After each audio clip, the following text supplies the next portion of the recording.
BJP में टिकटों पर मचा घमासान। क्या बीजेपी की बगावत में कांग्रेस का फायदा? क्या इस बार हिमाचल में आ रही है कांग्रेस की सरकार? नमस्कार, मैं हूं परवीन शेख। आप सभी का हमारी स्पेशल रिपोर्ट में बहुत बहुत स्वागत है।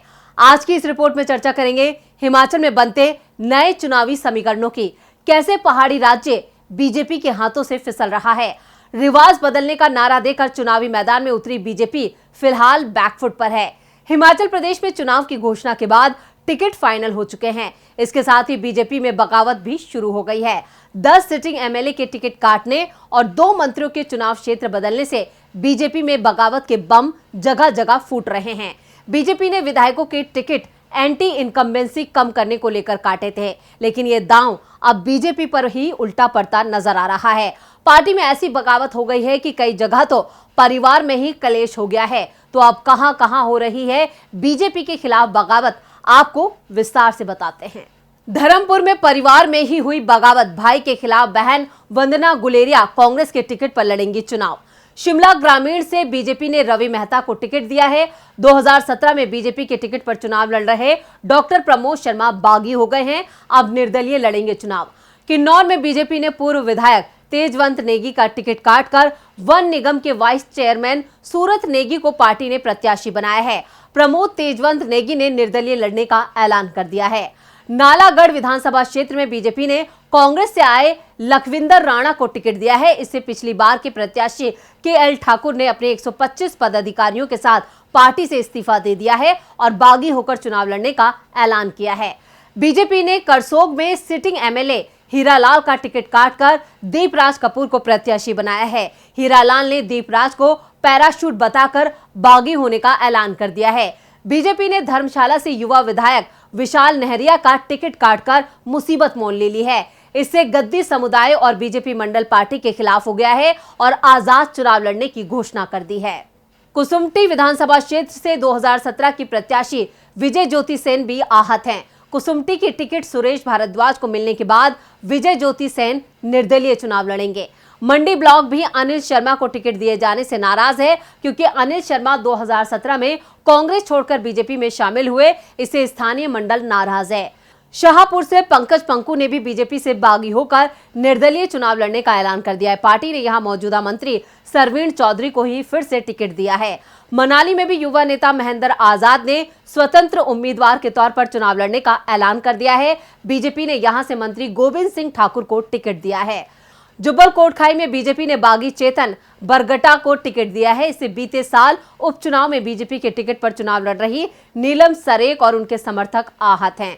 हमीरपुर के सुजानपुर से टिकट नहीं मिलने पर बीजेपी शहरी इकाई सचिव प्रकाश संड्याल ने निर्दलीय चुनाव लड़ने का ऐलान कर दिया है। बैजनाथ में पार्टी ने मुल्क राज प्रेमी को टिकट दिया है। यहां भी टिकट बदलने की मांग तेज होने लगी है। बीजेपी हाईकमान ने शहरी विकास मंत्री सुरेश भारद्वाज को शिमला शहरी से टिकट न देकर कुसुम्पटी से मैदान में उतारा है। इससे उनके समर्थकों में जबरदस्त रोष है। बीजेपी ने वन मंत्री राकेश पठानिया को भी उनके चुनाव क्षेत्र नूरपुर से टिकट न देकर फतेहपुर से प्रत्याशी बनाया। इसके बाद उनके समर्थकों में भी मायूसी है। पूर्व मंत्री रविंद्र रवि ने भी टिकट नहीं मिलने की वजह से बागी हो गए हैं और अब वो कांग्रेस की टिकट पर चुनावी मैदान में हैं। सुरेश भारद्वाज की जगह शिमला शहर से संजय सूद को टिकट दिया गया है, जिसको लेकर कैबिनेट मंत्री सुरेश भारद्वाज ने कहा, पार्टी ने सोच समझकर उन्हें टिकट दी है, लेकिन कार्यकर्ताओं में टिकट को लेकर नाराजगी है। मैं यहां से विधायक रहा हूं, इसलिए कार्यकर्ता मुझसे जुड़े हुए हैं। ऐसे में कार्यकर्ताओं की बात सुनना भी जरूरी है। नालागढ़ विधानसभा क्षेत्र से बीजेपी की टिकट पर कांग्रेस से आए लखविंदर राणा को मिलते ही घमासान मच गया है।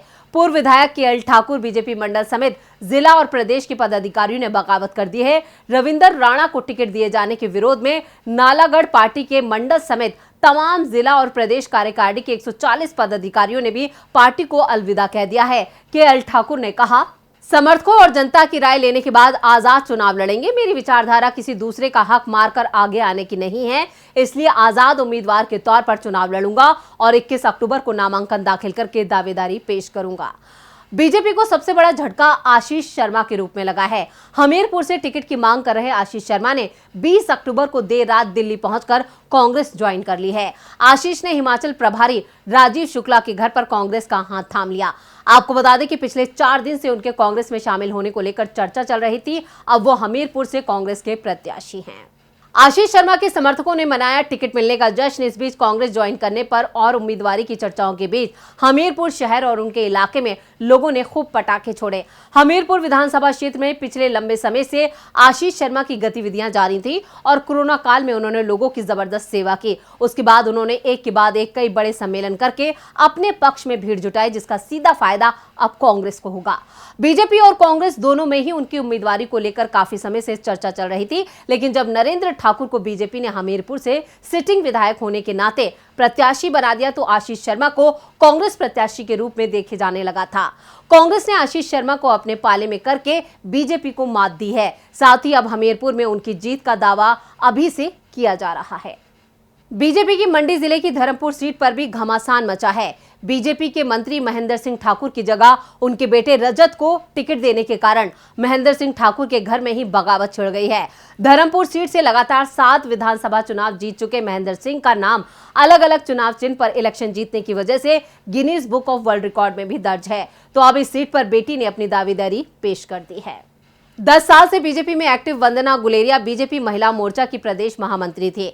धर्मपुर सीट से अपने पिता महेंद्र सिंह ठाकुर की जगह इस बार वो टिकट की दावेदार थी, मगर पार्टी ने उनकी जगह उनके भाई रजत ठाकुर को कैंडिडेट बना दिया। इससे नाराज होकर वंदना गुलेरिया ने महिला मोर्चा के प्रदेश महामंत्री पद से अपना इस्तीफा बीजेपी महिला मोर्चा की अध्यक्ष रश्मिधर सूद को सौंप दिया।